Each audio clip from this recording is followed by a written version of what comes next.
NCS presents A Nation's Strength.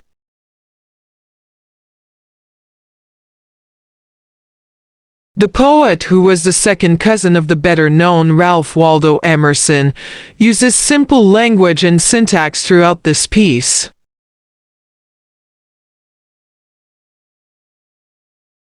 He asks readers what it is that makes a country great and why nations fail before supplying answers to those questions.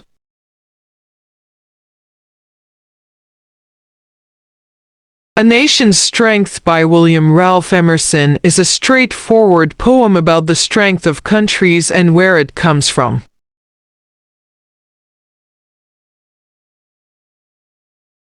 This poem begins with the speaker presenting readers with rhetorical questions regarding where a nation's strength comes from.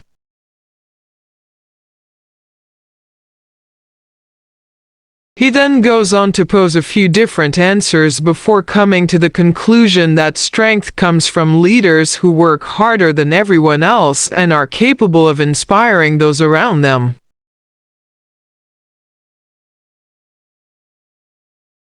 The main theme of this poem is the strength of nations.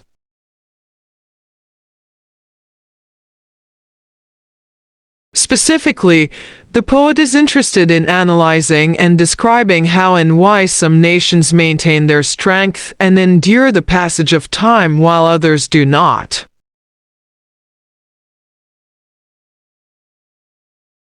He poses a few reasons why a country might endure before settling on what he says is the main reason: the people or leaders they contain.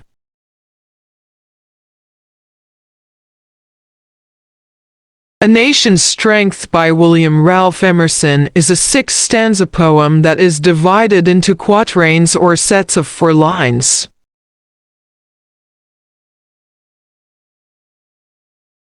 The lines follow a simple rhyme scheme of a bob, changing end sounds from stanza to stanza.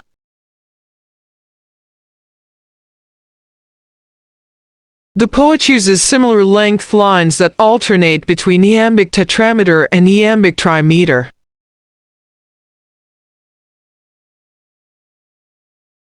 This means that the odd-numbered lines have a total of 8 syllables with a few exceptions, and the even-numbered lines have a total of 6 syllables, with some exceptions.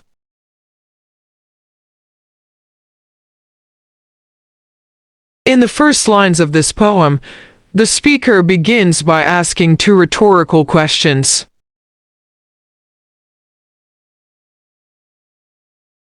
He wonders what it is about a nation that makes its foundation strong.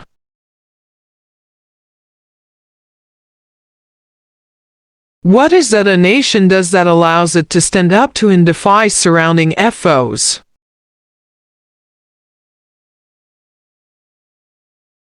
Here, he's suggesting that it's not easy to stay together as a country in the face of adversity.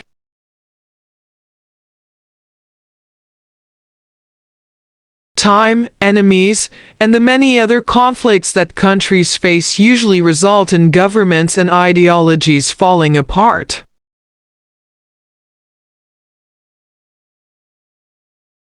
The second stanza provides some suggestions as to what the speaker thinks about strong countries.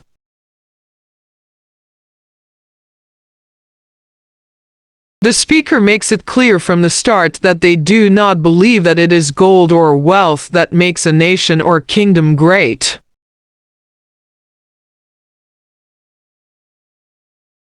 Just because a nation has money doesn't mean that it's going to be able to defend itself and its ideologies.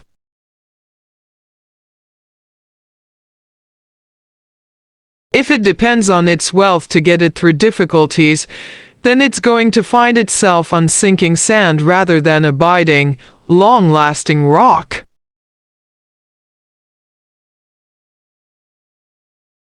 It's this kind of rock or foundation that the speaker is interested in.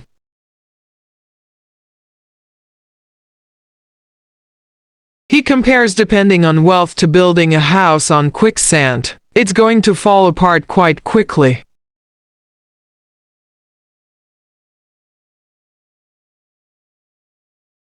Don't forget to like and subscribe to our channel.